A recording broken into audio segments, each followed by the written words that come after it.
Thank you so much for tuning into this week's episode of Unboxed. Make sure to subscribe and hit the bell for notifications. Danny, thank you so much for coming on Unboxed. It's a pleasure. Thank you for having me. Obviously, you went to film school, studied film theory. That was your sort of bread and butter, if you will. How important is storytelling, documentaries, filmmaking? How important has that always been to you? And why is it the thing which sort of drives you? I've never been able to do anything else. Like as a teenager and as a kid, like my dad would always be so angry at me because I didn't want to get a job.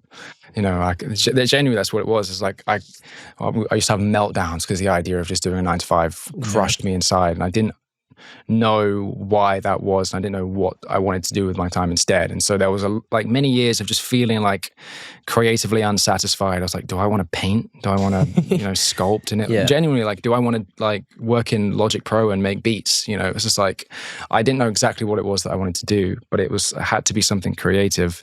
And that was my way for a long time. But I've always been interested in film and, editing and stuff. And I would make films with my friends in like year 6. And so it's always been a part of me. I didn't know I was going to take it seriously until uni, when I suddenly got thrust into like a group of people who were equally as crazy and passionate about it as I was. And it's validating, being surrounded by people like that. And so, I started taking it seriously. And so I guess it always has been a part of me. I just didn't really know it until fairly recently. Yeah. What would be your advice to sort of aspiring storytellers in terms of making a great story? Like, you make incredible stories, you're exceptional at putting stories together, goes without saying. But like, what would be your sort of, your foundational blocks? Like, how do you build a great story? Yeah, it's hard. It's hard.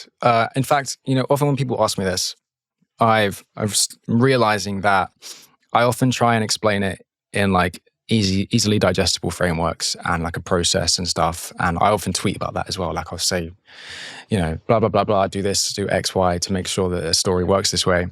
But really what I'm finding is that it has to be a subconscious thing.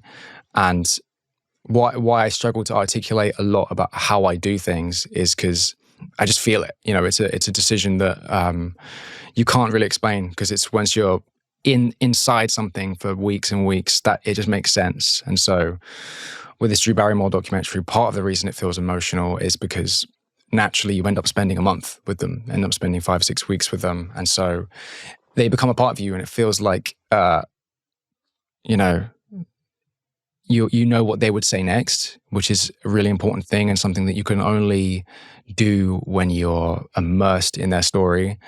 And so I think really, like, the biggest tip I can always give is, if you actually want to tell a story that will have an emotional impact and that you care about, you have to actually care about it. You have to put yourself inside those shoes. But it just takes that extra like 10 miles of, getting obsessed with it. And you can't just, you can't sit down. I couldn't sit down and churn out a wonderful emotional documentary on one person tomorrow.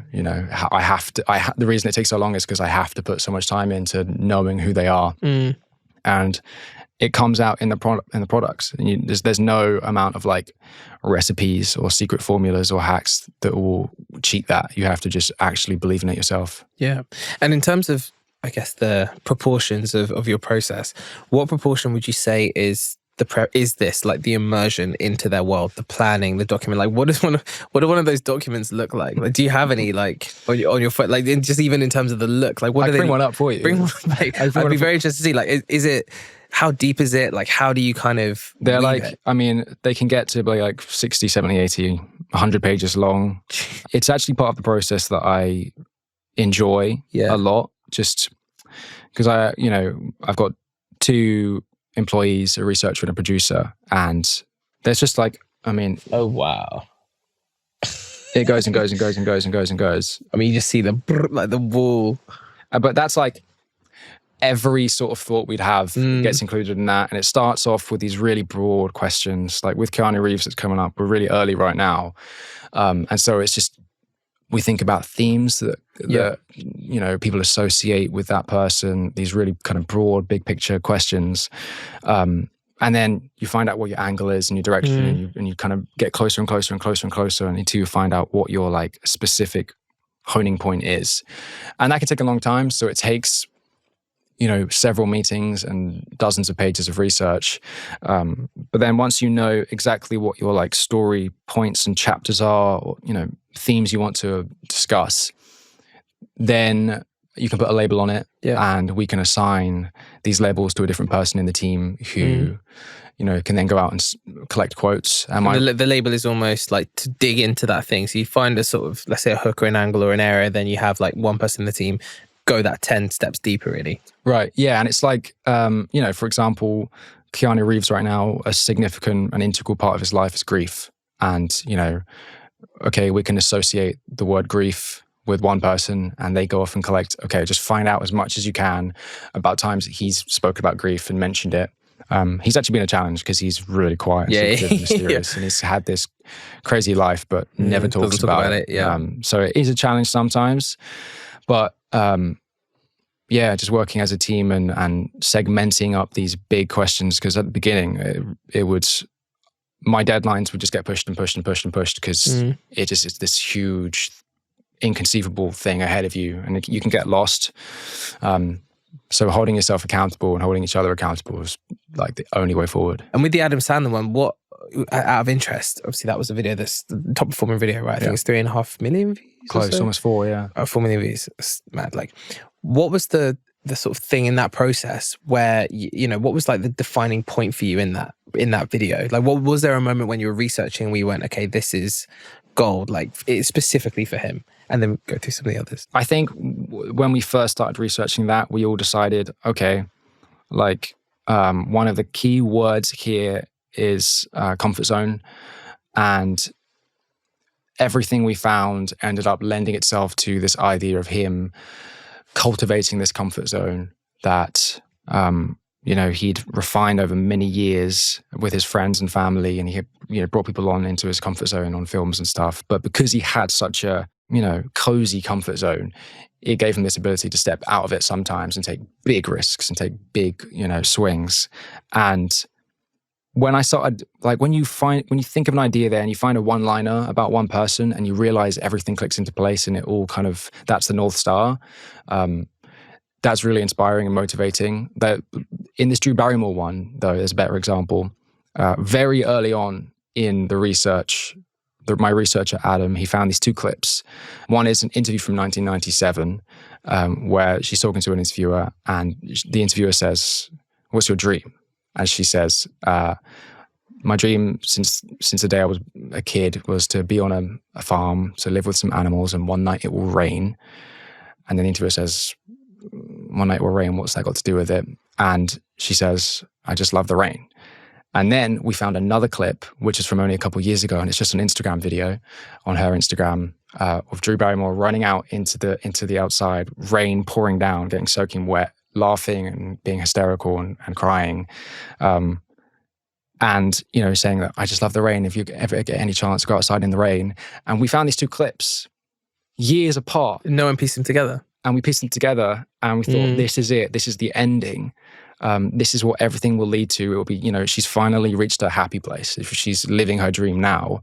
So like we had this early clip to hint, and then work all the way through. You go through her journey and you get to the final point where she's reached a happy point out in the rain, as a grown up. And when you find those clips of gold, sometimes like you have to just use that and run with it, and everything kind of fell into place after that. And it's a beautiful, like that, again, that was the North Star that just guided us. And it's, you don't always get that. So when you do, you have to like make sure that it's informing everything else. I wanted to find that balance where it feels like she's telling her own story, but I'm also including enough of me where you don't get kind of lost. And so I had to approach that. I was like, okay, I want this to be the culmination of everything I've worked on before leading up to this point. So it's hard to get to that though. But it's interesting though that you're saying the learning is actually to almost use yourself as like a checkpoints for the audience, right, throughout the video to keep it on track. But actually you're pulling yourself out, you're putting the person you're highlighting first and foremost. Historically, I feel like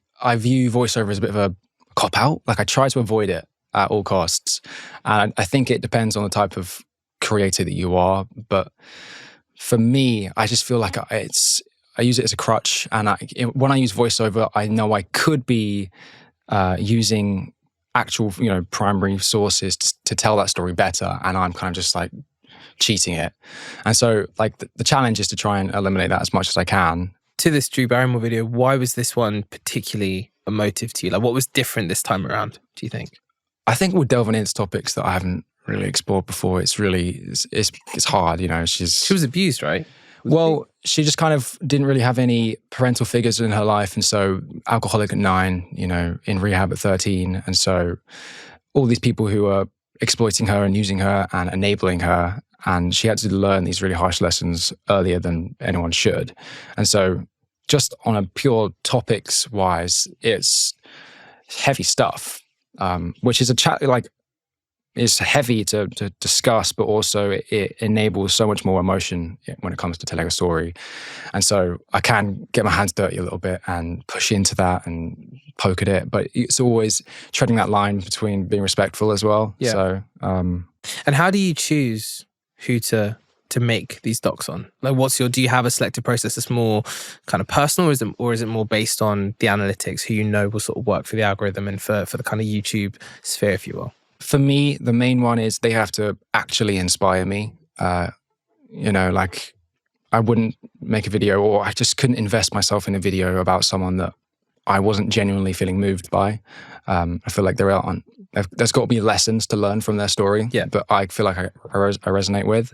Obviously, it does come down to like who also has a clickable name, and there's loads of really inspiring people out there in the world. But right now, the place I am as a creator, like working out what the packaging is for a person who's unknown is hard. And so I'd like to one day get to a point where I can just make a documentary about someone down the street and it do as well. I think, but you've got to build a reputation as a creator and as a filmmaker, and like people trust your voice first to get to that. But one day I want to get to that point. That's a really good point, actually. Like for people who are sort of starting off, that in a way you do need to play the game. You do need to ride, especially on YouTube, which is the search engine principally, you need to work with topics which can help you on that journey quicker, right? Otherwise, you're going to be spending a lot longer to get to the point where you can then tell those stories. That's really interesting. And I remember, like, for myself, and I remember the team, literally, like when the Sidemen video was created and put out, that video, bro, like I remember the group chat, because shared in the group chat, everyone was like, this video is sick, it's crazy. I remember, I think JG put it in and was just like, this is like amazing. So he saw it first? I think he put it in our group chat first. Wow. And like we had like, everyone was talking about it because it was just the way you encapsulated the story so accurately. And I think the bit that was very, like, I guess consoling for everyone was actually how you had tracked the details so sort of accurately, and clearly the the process, and it'd be interesting to get into that, but clearly the process was quite thorough. So yeah, what was the process to putting out that video, and how did that video, when it started to really pop off, which it did, how did that sort of change things for you? I don't know. Yeah, the research for that one, it was a good place for me to start because I consider that the first documentary that I made, and it was a good one for me to start with because the research was all much more natural, and I felt like I'd grown up with the Sidemen. I already knew so much of their story and journey anyway, and so it wasn't unnatural for me to put things together because I already knew the whole course of events. There were still things I had to find details and specifics on, but it was during that process where I realized, I really love this. And so yeah, I consider that the first one. The process then, if I look back, it was just cluttered and messy. I didn't know what I was doing. And so, I have these big, long Google documents where we do all the research. And, nowadays it's like coordinated and labeled and stuff. Yeah. But back then I was just throwing shit at the wall. And somehow I managed to put it together. I think I ended up having a bit of a nightmare in the edit, but I've mitigated that now. But it clearly responded. And so I was very happy when that picked up. Yeah. You say what happened in the edit that was I don't know. I'm big on preparation, and I've always been, but nowadays I'm doing these big paper edits and I'm analyzing exactly what needs to be done and what needs to be found for a specific moment. But it was just, I was improvising it at that time, which I think you should be doing when you're a new creator or when you're still finding what your format is. You need to experiment. And what was it like seeing, obviously, you make these quite personal stories about people, and, you get into their details and their rise and their narrative, their intentions, motives, etc. There's a lot in there. Like, what was it like actually seeing the Sidemen then respond to it and talk about it and, like, actually validate, I guess, the time and the stress and the nightmare in the edit and all those things, kind of give that bit of validation? What was that like for you? Yeah, it was very surreal. Like, I think that was a huge wake-up moment, actually, especially when JJ like put it on his story. I don't know, it's easy to kind of feel like you're in a bit of an echo chamber when you're working on things for a long time. And I was at that point, I think I felt like I'd been grinding for 2 years and, on TikTok, and none of it was really validating for me. I wasn't really feeling fulfilled. And so that was one of the earliest like proper ventures into, okay, let's try YouTube now. Let's see what happens if I give myself a few weeks on a video as opposed to a couple of days. Yeah, like kind of just seeing that I got the credit straight away, and people, the people I was targeting saw it, which was part of the reason I did it. I thought I can probably let them see this and share it. So it was part of the plan. Yeah, it wasn't like the reason I was doing it, but I knew that there was a good place to start with some people who felt like they were accessible. I mean, is there a lesson in there, do you think, for people who are coming up around quality over quantity, and also for you, right? If you were churning out TikToks, you were making loads of videos, but nothing was really hitting, and then the difference between that moment when you stopped and said, right, I'm going to give myself 3 weeks to do this. Yeah. Do you think there's a lesson in that? I mean, did that really wake you up to the kind of quality over quantity sort of mindset, if you will? I think you have to earn the right to start considering quality. Like, especially when you're a beginner, you have to put in the reps. And I've been editing and making films and videos, since I was like 10 years old. But when it came to like the creator economy, I was still a youngling, really, really new, and didn't know what I was doing from like 2021, 2022. And so the reason I felt like I earned the right to start trying for more quality things because I was putting in those reps on TikTok and just building up this library of skills, a quantity, and so it would be an unwise move to say, I'm trying YouTube, from scratch and just put a month into a video, because you need to learn from the process and try new things and realize what you like and what you don't, and what you're good at and what you're bad. That way you can actually move from it and learn. So yeah, that was a risk though, I think. At that point, I was really scared and worried about putting all my eggs in one basket on YouTube. Yeah, fair. And you're now working with the Sidemen team. Yeah. Which is really cool. So what's that process been like? How did you kind of come to start working with the production team, and what has sort of maybe surprised you about the process that goes in behind the scenes? Well, Victor reached out to me, and he was very nice and had a lot of very nice things to say to me. And he seemed enthused about my like approach to storytelling, and maybe more so like my approach to YouTube. And, that was part of the imposter syndrome. I was like, what could I possibly lend that you guys aren't smashing already? And so just being approached by him was an amazing experience. And like, just being like noticed essentially. But like, yeah, he wanted to use some of the knowledge I've got. Or I don't think it's even knowledge. I don't think I know anything that no one else does. It's just maybe I'm using it in a different way in terms of like the storytelling and the Sidemen videos. And so it's just simply consulting, and they'll send a draft or an early version of the edit, and I'll just watch it through and pick apart, analyze how would I shift things around here? How would I push in emotion? How would I switch up the music?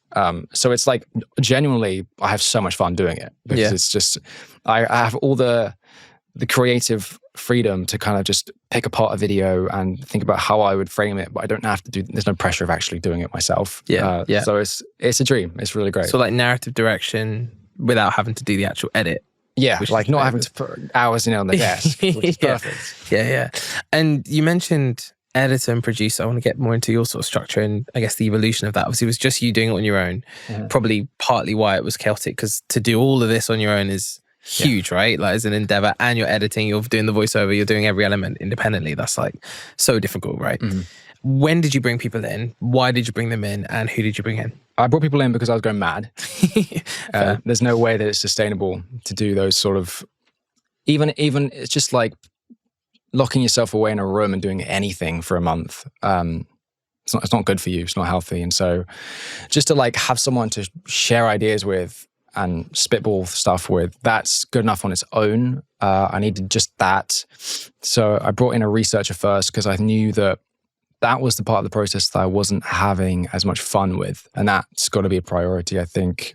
I found this guy called Adam Bright, who is crazy for that and loves doing it. And he take it, Adam.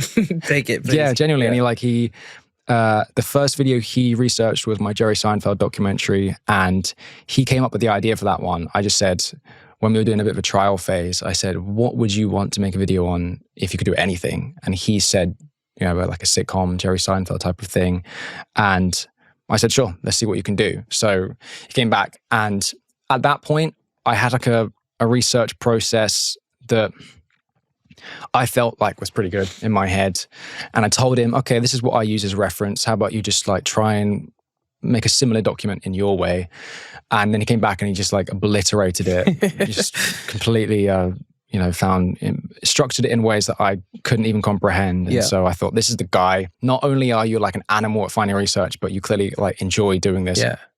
So in terms of mindset, I wanted to ask, like, what is, do you think, the most valuable asset that you have as a creator?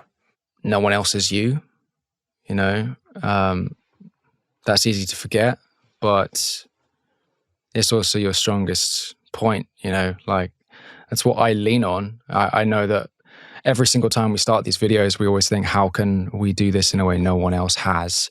Because, inherently with documentaries, it's a story that's not happened to you. It's out there in the world. Anyone could tell that story. So what has to be fresh is the spin you put on it and how you frame it in your mind. And that's a superpower, and not to be understated. So lean into that. Don't try and follow what everyone else is doing. It's important in essentially the beginning to try and replicate some things and learn from that. But as soon as you feel like you have a voice yelling out from inside you, you have to follow that, because it separates you. Yeah, yeah. And looking ahead to, if you were to click your fingers 5 years' time and you've done all the things you want to do, what is the one thing you'd like to be remembered by? It sounds like this is like a eulogy, but like, what's the one thing you'd like to be remembered by or thought of when people think of your name in 5 years? Wow. Am I saying it? I actually don't think about the future much. Neither, Huh? Neither. No, well, like we're not there now. No. But at the same time, reputation is important to me, and I think to the brand. And I've got a very strong idea of what I want people to think about the idea of Dodford. Like, it's almost more important to me how people feel about a video before it comes out than how they feel about it after it came out. I want there to be like a palpable sense of something is happening, and so that takes years of cultivating and building trust in a collective of people. And I don't know if I'll ever get there, but there is like, that's a dream of, like this Dodford Productions or whatever, kind of part of the industry I'm in at that point. I want it to feel like it's a really strong brand that people get excited by, and it's not just churning things out all the time. It's everything's got a clear place in the world. Kind of like, I want to eventually maybe try be my own A24, or something, have my own chain of productions. Out of interest, what's your favorite film? And who's your favorite director? Where's someone asked you? Director Noah Baumbach, who did the Meteoric stories with Adam Sandler, and Scorsese.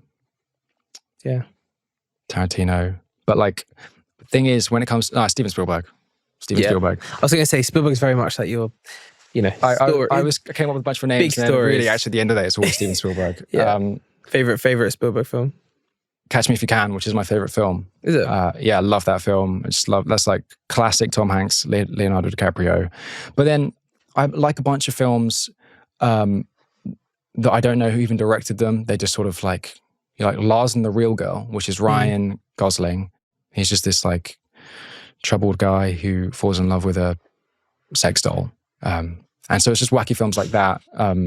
But at the end of the day, Catch Me If You Can, Steven Spielberg, E.T., classic bangers, Jaws. Yeah. Do you ever watch them and get inspiration for your storytelling? Like, do you ever go back now that you're obviously making docs and films for a living, actually go back and see, okay, well, look, I see what he did there, or like, do you ever look at scripts? Like, is there anything, do you look at any of those references still? Yeah, I feel like all my references are traditional. I don't really learn I don't consume really any YouTube. I don't watch any like digital stuff really. And so I think everything that I use, I've subconsciously or consciously took on from a Netflix documentary or, a movie I saw from a kid. I think everything, my whole visual editing style has been informed from those like originally like true crime thriller documentaries and stuff. And so everything I've consumed ever, but like it's all been traditional.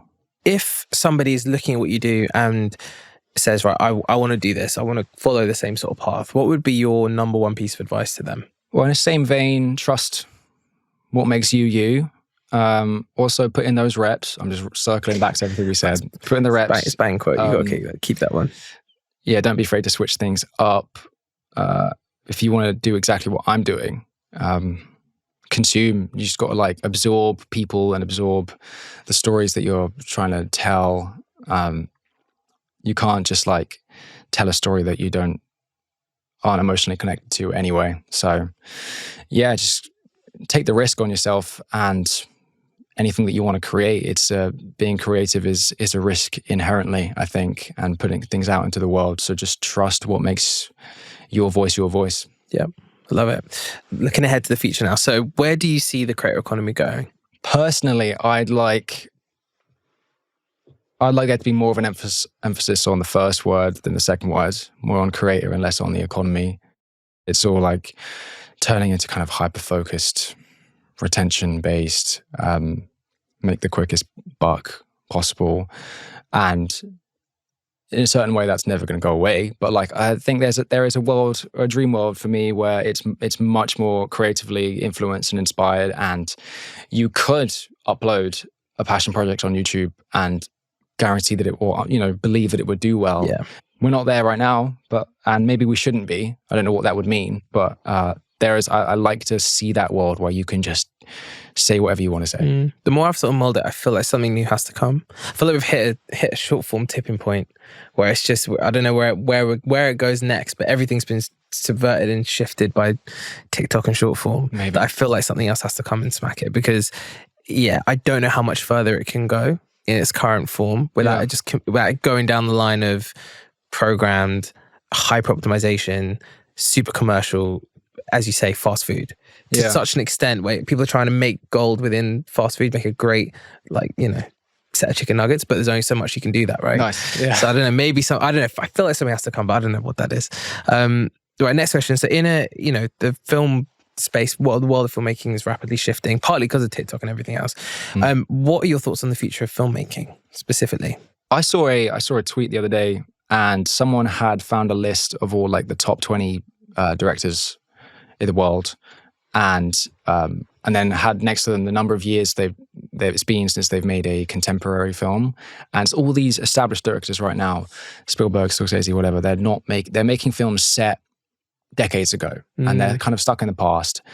And there needs to be a fresh new wave of creative minds who are passionate about telling stories now. You don't see, there's also been many directors talk about how they struggle using smartphones in films. There's something inherently non-cinematic about an iPhone or like texting in a film.